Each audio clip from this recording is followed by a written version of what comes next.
नंद के आनंद भयो जय कन्हैया लाल की। हाथी दीना घोड़ा दीना और दीना पाल की। जन्माष्टमी का पर्व आने वाला है। इस समय सबके मन में एक अलग ही उत्साह होता है। बच्चे बड़े बूढ़े सब इस पर्व को बहुत ही धूमधाम से मनाते हैं। इस बार चलिए हम जानें घर में हम किस तरह से इसे कुछ खास तरीके से मना सकते हैं। सबसे पहले लड्डू गोपाल का स्नान। जी हाँ, लड्डू गोपाल को सहस्त्रधार स्नान बहुत पसंद है, जो हम घर में चावल की चलनी के ऊपर शंख से गंगा जल डालकर करा सकते हैं। उन्हें तुलसी पत्र बहुत पसंद है, तो उन्हें तुलसी पत्र से चढ़ाकर भी हम स्नान करा सकते हैं। फिर कई अभी बच्चे घर में हैं और बहुत ड्राइंग कर रहे हैं, तो देखें हम किस तरह से ड्राइंग करके अपने लड्डू गोपाल की झांकी को सजा सकते हैं जन्माष्टमी के पर्व पर। यदि हमारे पास रंग बिरंगे कागज़ हैं तो उनसे भी बहुत ही आसान तरीके से उन्हें पंखी बनाकर लगा के हम अपनी झांकी सजा सकते हैं। हाँ, कई को बहुत फुलवारियों का शौक़ चढ़ा है अभी लॉकडाउन में, तो क्यों ना अपने गमलों को पीछे रख के, झूले के पीछे रखकर उस पर लाइट लगाकर हम सजा लें। या फिर कागज़ और मिट्टी से इस तरह पहाड़ बना के गोवर्धन पर्वत बनाकर भी हम सजा सकते हैं। लड्डू गोपाल को बगीचे में भी हम लोग झूले की झांकी लगा सकते हैं। ये देखिए, घास और कुछ फूलों से ही बनाया गया है ये बगीचा। और ये झांकी, इसमें हमने चौकी को ऊपर नीचे करके लगाया है, फिर सुंदर वस्त्र बिछाकर उसे एक राजमहल का रूप दिया है। तो ये भी हम बहुत ही आसानी से घर पर कर सकते हैं। इस साल बच्चे घर पर हैं, तो क्यों ना हम इस बार उन्हें कृष्ण, राधा, यशोदा का रूप देकर कृष्ण के विभिन्न लीलाएं से परिचित कराएं। आइए देखें किस तरह से हम उन्हें सिखा सकते हैं।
वही तो बोल रहे हैं।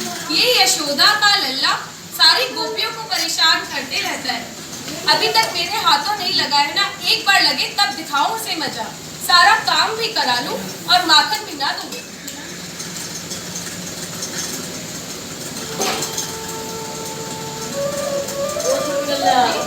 ये मुरली की आवाज।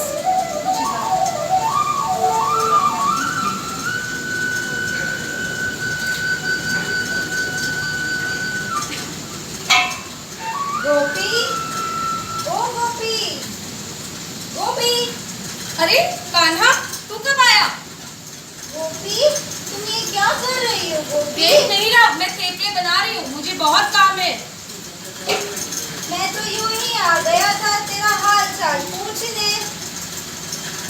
अच्छा, मेरे काम करा देगा थोड़ा? मेरे थेपले बनवा देगा?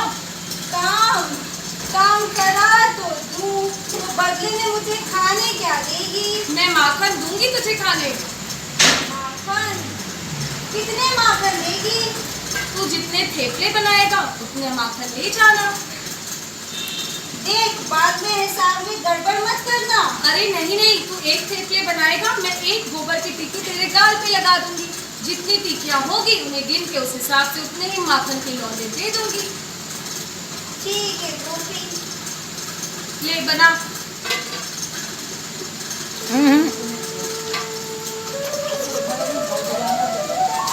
इधर होके बैठेगी।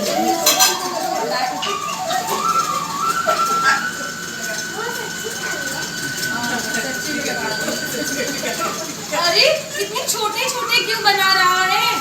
अरे गोपी, मेरे हाथ छोटे हैं तो छोटे ही बनेंगे ना। चल चल बना।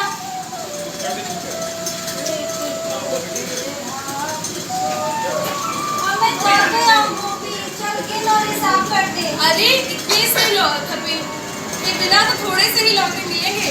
जल्दी जल्दी और बना। माखन चाहिए तो बना। माखन नहीं, बहुत माखन चाहिए। चल बना।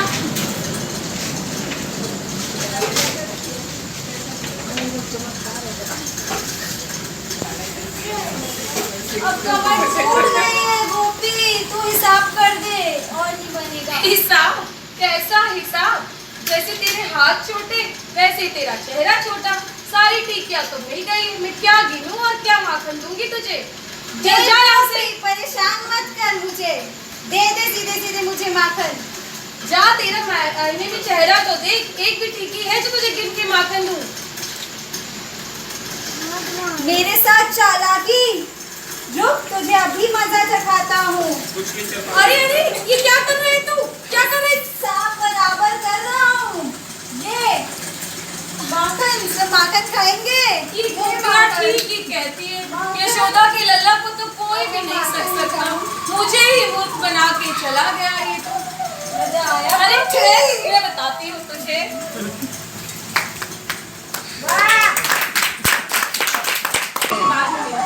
मम्मी आंखों मिसरी डाली। आज हमारा हिंदुस्तान देवी देवताओं के चमत्कारों के लिए हर दुनिया में प्रसिद्ध है। ऐसा ही एक करिश्मा दिल्ली में रहने वाली एक महिला के साथ हुआ। आइए देखें। भगत के बस में है भगवान, भगत के बस में है भगवान। भगत बिना ये कुछ भी नहीं है, भगत बिना ये कुछ भी नहीं है। भगत है इसकी शान, भगत के बस में है भगवान, भगत के बस में है भगवान, भगत के बस में है भगवान, भगत के बस में है भगवान। दिल्ली की रहने वाली थी, हर साल वृंदावन जाया करती थी।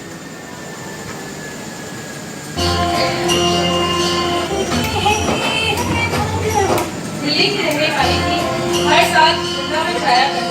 बड़ी हो गई मगर वृंदावन जाना नहीं छोड़ा। शादी हो गई, ससुराल आ गई मगर वृंदावन जाना नहीं छोड़ा। बच्चे हो गए, उनकी शादी हो गई, फिर भी वृंदावन जाना नहीं छोड़ा। लेकिन जब बुढ़ापा आ गया, शरीर दुर्बल हो गया, जाने में असमर्थ हो गई, तो वहीं से वृंदावन से अपने लल्ला को ले आई और उसकी सेवा करने लगी। भगत मुरली वाले की रोज वृंदावन डोले, कृष्ण को लल्ला समझे, कृष्ण को लल्ला बोले, कृष्ण को लल्ला समझे, कृष्ण को लल्ला बोले। श्याम के प्यार में पागल हुई वो श्याम दीवानी, अगर भजनों में लागे छोड़ दे गाना पानी, अगर भजनों में लागे छोड़ दे गाना पानी।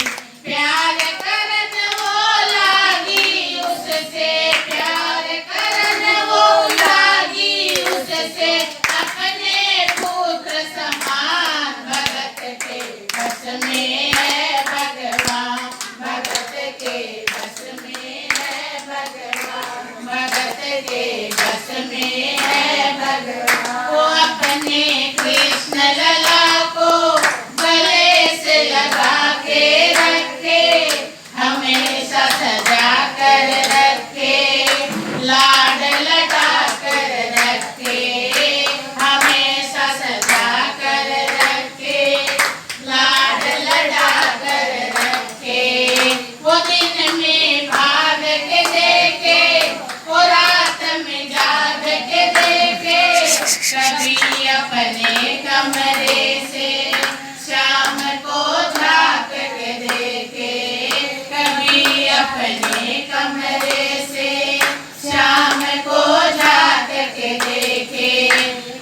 अपनी जान से ज्यादा रखती, अपनी जान से ज्यादा रखती, अपने लला का ध्यान। भगत के बस में है भगवान, भगत के बस में है भगवान, भगत के बस में है भगवान। जन्माष्टमी का दिन आया। दुर्भाग्य से बुढ़िया माई की तबीयत खराब हो गई। वो अपने बेटे बहू से बोली, मेरे लला को दूध से स्नान करा दो, उसे नए कपड़े पहना दो, उसे आज जन्माष्टमी है, उसे माथे पे चंदन का तिलक लगा दो और माखन मिश्री का भोग लगा दो। इतना काम सुनकर बहू बेटे की तो हालत ही खराब हो गई और बिना मन से लला को तैयार करने को चले गए। मगर क्या, जैसे ही लला को तैयार करने के लिए उठाया और वह मूर्ति गिर गई। अरे, जैसे ही बुढ़िया माई ने आवाज सुनी, उसका कलेजा धक से बैठ गया।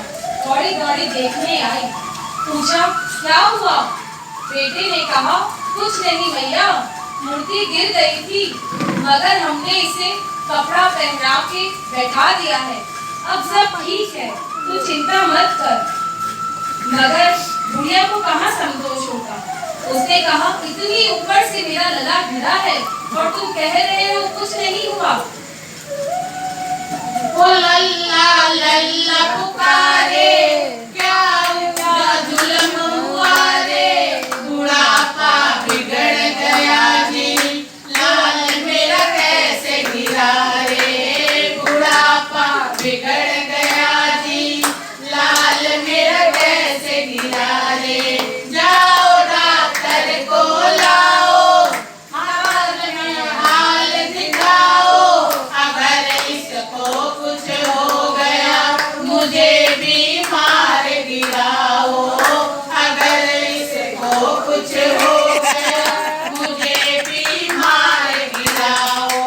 रोते रोते पागल हो गई, रोते रोते पागल हो गई, घर वाले परेशान। भगत के बस में है भगवान, भगत के बस में है भगवान, भगत के बस में है भगवान। बुढ़िया डॉक्टर को बुलाने के लिए जिद करने लगी। बेटे बहू ने बहुत समझाया पर वह नहीं मानी। चुप तो बेटा जोर से बोला, माँ तू एक मूर्ति के लिए डॉक्टर बुला रही है, पड़ोसी सुनेंगे तो क्या कहेंगे कि तेरी बूढ़ी माँ तो पागल हो गई है, पर तेरे में तो अकल है, तू कैसे बुलाया? इतने में ही जोर की आवाजें सुनकर पड़ोसी आ गए और बेटे को समझाया, बेटा ऐसी हालत में ऐसा ही होता है, बुढ़ापा और बचपन में कोई फर्क नहीं होता, ये तेरी माँ के मन का वहम है, तू जा डॉक्टर को बुला ला, ये तेरी बात नहीं मानेगी, डॉक्टर जब बोलेगा तो मान जाएगी, वो आकर बोल देगा सब ठीक है तो इसके मन का वहम दूर हो जाएगा। जा जा तू डॉक्टर को बुला कर ले आ और उसे पहले ही फीस दे देगा और सारी बात समझा देगा। लड़का चला गया डॉक्टर को बुलाने, उसे पहले ही फीस दे दी और सारा माजरा समझा दिया।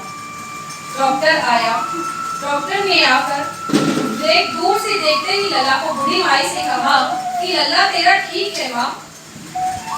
न तुझको टटोल के बोले ये तेरा लाल सही है, कसम खा के कहता हूँ कोई तकलीफ नहीं है, कसम खा के कहता हूँ कोई तकलीफ नहीं है।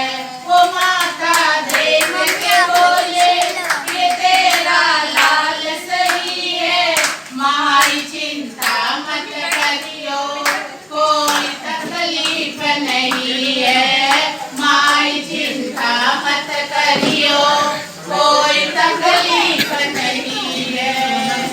डॉक्टर की बात सुनकर बुढ़िया माई ने कहा, डॉक्टर तेरी उम्र क्या हो गई है? डॉक्टर ने कहा 65 साल। बेटा तुझे 65 साल यूं ही बिगाड़ दिए। कोई भी आदमी है जो बिना देखे ही बोल दे तेरा लल्ला ठीक है, पहले तो अपने कानों वाला तो लगा जिसमें से आवाज आती है, उसे उसे देखकर बोल कि मेरा लल्ला ठीक है कि नहीं।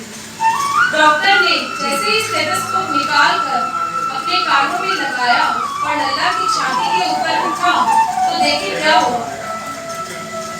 जो सीने से लगाया पसीना जम कर आया, उसने कई बार लगाया और डॉक्टर चकराया। उसने कई बार लगाया और डॉक्टर चकराया। धड़क रहा सीना लल्ला का, धड़क रहा सीना लल्ला का, मूर्ति में देखा भगत के बस में है भगवान, भगत के बस में है भगवान, भगत के बस में है भगवान। मूर्ति का सीना धड़क रहा था। डॉक्टर के होश उड़ गए। सोच रहा था अभी तक तो बुढ़िया माई को वहम है, ऐसा सोच रहा था, मगर कहीं मुझे भी तो वहम नहीं हो रहा। जमीन पर लेट गया। बुढ़िया माई से कहा, बुढ़िया माई ने क्या हुआ बेटा, सब ठीक है ना? डॉक्टर बोला, माँ इसकी दवाई किसी और के पास नहीं, सिर्फ तेरे ही पास है। तेरे लल्ला को तेरे पास आना था, इसलिए खुदर खुदर के तेरे पास आ रहा था। तू इसे गोद में लेके खिला, सब ठीक हो जाएगा। देख तेरे लाल की माया बड़ा घबरा रहा हूँ, जहाँ से तुल्ला लाई वहीं पे जा रहा हूँ, जहाँ से तू लल्ला लाई वहीं पे जा रहा हूँ। लाल तेरा जो